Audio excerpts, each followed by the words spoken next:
ప్రభునందు నాకు అత్యంత ప్రియమైనటువంటి వాళ్ళారా, మన ప్రభువును రక్షకుడైనటువంటి యేసుక్రీస్తు వారి యొక్క శుభనామములో మీ అందరికీ నా హృదయపూర్వకమైన శుభములు వందనములు తెలియజేస్తున్నాను. ఉదయకాల సమయంలో దేవుని వాక్యాన్ని ధ్యానం చేసుకుందాము. ఈరోజు వాక్య ధ్యానము కొరకు మనం తీసుకున్నటువంటి లేఖన భాగము ద్వితీయోపదేశ కాండము 4వ అధ్యాయం 31వ వచనం చదువుకుందాం.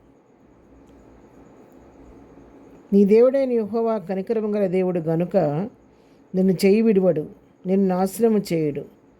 తాను నీ పితరులతో ప్రమాణం చేసిన నిబంధనను మర్చిపోడు.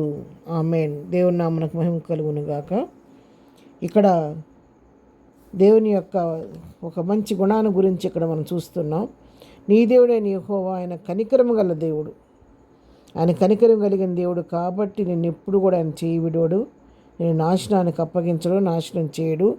తాను నీ పితరులతో చేసిన ప్రమాణాన్ని నిబంధనను ఎప్పుడు కూడా మర్చిపోయే దేవుడు కాదని ఇక్కడ వాక్యం సెలవిస్తూ ఉంది. మన ప్రభువుకు అనేక నామాలు ఉన్నాయండి. ప్రార్థన ఆలకించేవాడని, ప్రేమ కలిగిన దేవుడు, జాలి కలిగిన దేవుడు, కనికర సంపన్నుడు, దయాదాక్షిణ్య పూర్ణుడు, కృపాసత్య సంపూర్ణుడు, ఎన్నో రకాలుగా అన్ని నామముల కంటే పైనామం కలిగిన దేవుడు, ఉన్నవాడు అన్నవాడు అని పేరు కలిగిన వాడు, ఆది మధ్యాంతరహితుడు, ఇలా ఎన్నో నామాలు మన ప్రభువుకొని ఉన్న వాటిల్లో ఇక్కడ ఒక తనకున్నటువంటి ప్రభు వారికి ఉన్నటువంటి గుణము, లక్షణము, ఆయనకున్న నామము, ఆయన కనికరము కలిగినటువంటి దేవుడు. నిజమే, ఆయన కనికరము కలిగిన దేవుడు కాబట్టే మనం ఎంతవరకు సజీవుల సంఖ్యలో ఉన్నాం. ఎన్ని దోషాలు చేసినా, ఎన్ని అవిధేయతలు మనలో ఉన్నప్పటికీ, ఎన్నోసార్లు ప్రాజ్ఞను అతిక్రమించినప్పటికీ మనం ఇంకా సజీవులుగా ఉండి ప్రభువును స్తుతించగలుగుతున్నాం అంటే కేవలము ఆయన కృప మాత్రమే, ఆయన కనికరం మాత్రమే, కానీ మన గొప్పతనం ఏమాత్రం కూడా కాదనమాట. ఆయన ఎప్పటికప్పుడు క్షమించుటకు సిద్ధ మనసు కలిగిన దేవుడు. అనుదినము ఆయనకు నూతనముగా వాత్సల్యత పుట్టుచూ ఉంటుంది కాబట్టి, ఆయన క్షమించే దేవుడు కాబట్టి, ఆయన ఎప్పటికప్పుడు మన అవిధేయతలను బట్టి చూడకుండా, మన దోషాలను బట్టి మనకి శిక్ష విధింపకుండా ఆయన మనల్ని కనికరిస్తూ తన దయను బట్టి, జాలిని బట్టి, కనికరాన్ని బట్టి మనం క్షమిస్తూ హక్కుని చేర్చుకుంటూ ఉన్నాడు. 116వ కీర్తన 5వ వచనం కూడా చదువుకుందాము.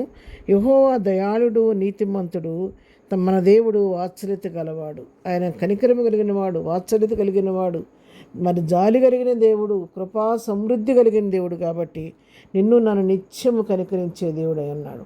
ఆయన ప్రేమ కలిగిన దేవుడు, కనికరం కలిగిన దేవుడు కాబట్టే ఆనాడు నినివే ప్రజలు మరి యోనా వెళ్ళి సువార్త ప్రకటించినప్పుడు మరి ఈ పట్టణం నాశనం అవబోతుందని చెప్పినప్పుడు వాళ్ళు వెంటనే రాజు మొదలుకొని పశువులతో సహా ఆ పట్టణస్తులందరూ కూడా వారి గోనె పట్ట కట్టుకొని బూడిదలో కూర్చొని పశ్చాత్తాపడి కన్నీరు గార్చి ప్రార్థించినప్పుడు దేవుడు వారు చేసిన ప్రార్థన ఆలకించి వారికి చేస్తా అన్న కీడుని బట్టి ఆయన సంతాపపడి ఆ కీడు నుంచి వాళ్ళని తప్పించి మళ్ళా ఆ ఉపద్రవం రాకుండా నినివే పట్టణాన్ని కాపాడినట్లుగా మనం దేవుని వాక్యంలో యోనా గ్రంథంలో చూస్తూ ఉంటాం.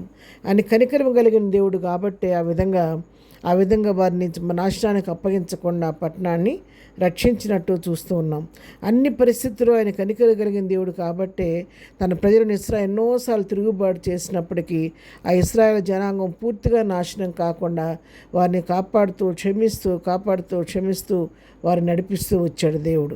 అంతేకాదు ఆ రోజు వాళ్ళతో కాదు, ఈ రోజును కూడా నిన్ను నన్ను కూడా ఎన్నోసార్లు తప్పిపోతున్నప్పటికీ, ఎన్నోసార్లు అవిధేయతతో మనం జీవించినప్పటికీ, ఎన్నోసార్లు ఆయన సన్నిధికి మనం దూరంగా జీవించినప్పటికీ, ఆయన వాక్యానుసారంగా మనం జీవించలేకపోతున్నప్పటికీ, ఆయన సన్నిధి నిర్లక్ష్యం చేసినప్పుడు కూడా మనల్ని ఇంకా సజీవులు లెక్క ఉంచి మనకు అన్ని అనుగ్రహిస్తున్నాడంటే అది కేవలం ఆయన కృప, ఆయన కనికరము, ఆయన యొక్క జాలి మాత్రమే. వాటిని బట్టి మాత్రమే మనం ఇంతవరకు క్షేమంగా ఉండగలిగి ఉన్నాం. కాబట్టి అలాంటి కనికరం కలిగిన దేవుడిని కలిగి ఉన్న మనం దేవుడిగా కలిగినందుకు ఎంతో ధన్యులం. కాబట్టి ఆయన కనికరాన్ని మనం చులకనగా తీసుకోకుండా అలాంటి కనికరం దేవుని సన్నిధికి వెళ్ళి, ప్రభువా నా పట్ల నీ కార్యాన్ని జరిగించు, కానీ కనికరం నా మీద దిగురానిమని అడిగి ఆయన కృప పొందుకొని ప్రభు కృపలో ముందుకు సాగిపోదాం. ప్రార్థన. ప్రేమగలిగిన తండ్రి, పరిశుద్ధులైన మా ప్రియ ప్రభా, నీ పరిశుద్ధ పాదములకు వందనాలు. ఉదయకాల సమయంలో విన్న వాక్య భాగాన్ని బట్టి మా హృదయాల్లో నీ కార్యం జరిగించండి. నీ కనికరం ప్రభా మా పట్ల కనపరుస్తూ వస్తున్న దేవా నీకు వందనాలు. ఇంకా ఎవరైతే నీ కృప కొరకు ఎదురు చూస్తారో అందరి పట్ల నీ కృప విస్తరింపచేయండి.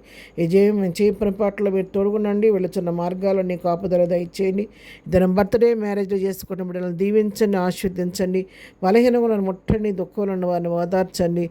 ప్రతి వారి అవసర అక్కర్లన్నింటినీ కూడా మీ కృపామహదేశంలో తీర్చిన కృప పాత్రలుగా చేయమని యేసునామములో ప్రార్థించడి పొందుకొని ఉన్నాము తండ్రి. ఆమెన్. ప్రభు కృప సదాకాలము మనందరికీ తోడయుండి నడిపించును గాక. ఆమెన్.